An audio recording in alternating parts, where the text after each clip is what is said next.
student loans, I want you to know that homeownership is still possible for you. In this video, we'll talk about how to calculate if you can afford a home with your student loans or whether you need to pay down your loan. I also graduated with a boatload of student loans, so I feel ya.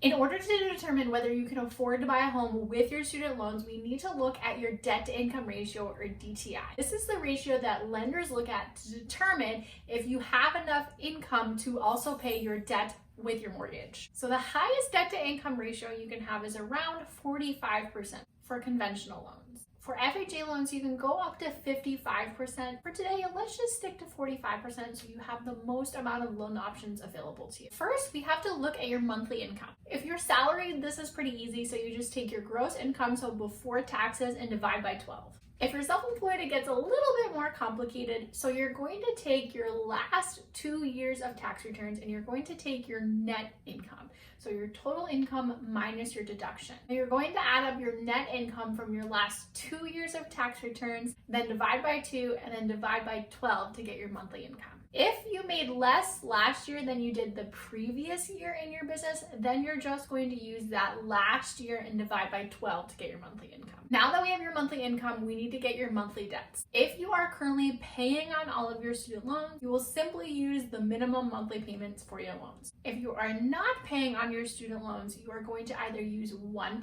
or 0.5% of the total balance of your loan. So if the total balance of all of your loans is $100,000 and you're not paying on any of them, then you'll take 1% or $1,000 for your monthly payment. And now we're going to add up all the other debts that you might have, things like car loans and credit card minimums, and add that to your student loan payment.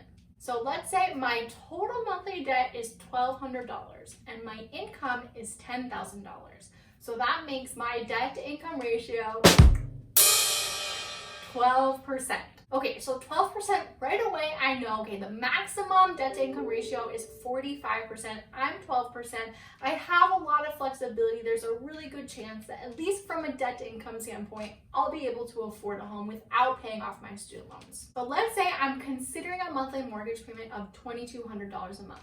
That brings my total monthly debt payments to $3,400 a month. My $10,000 a month income, that makes my debt to income ratio 34%. So yes, I can afford to buy that home, at least on a debt to income standpoint, without paying off my loans. Of course, however, I still need to qualify on a credit, down payment, and employment standpoint. If you just do these calculations and you're thinking, oh shoot, my debt to income ratio is a little too high, I'm not gonna be able to buy a home. Don't worry, I'm so glad you're here because now we know what you need to work on. The first option is to add a cosigner to the loan. I know that this option isn't always available to everyone, but it's something worth considering. Then we have 3 other options. The very first option is to get your monthly loan payments down so that your debt to income ratio decreases.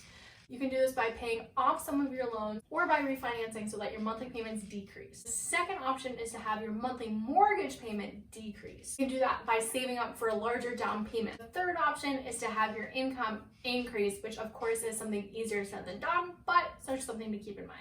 So if you have student loans, now you know how to calculate whether you can afford to buy a home or not, and what you need to do if the answer is no. If you're buying a home in the next year, sign up for Home Buying 101. We'll teach you everything you need to know about the process and all of your mortgage options. I'll link it below and I'll see you there.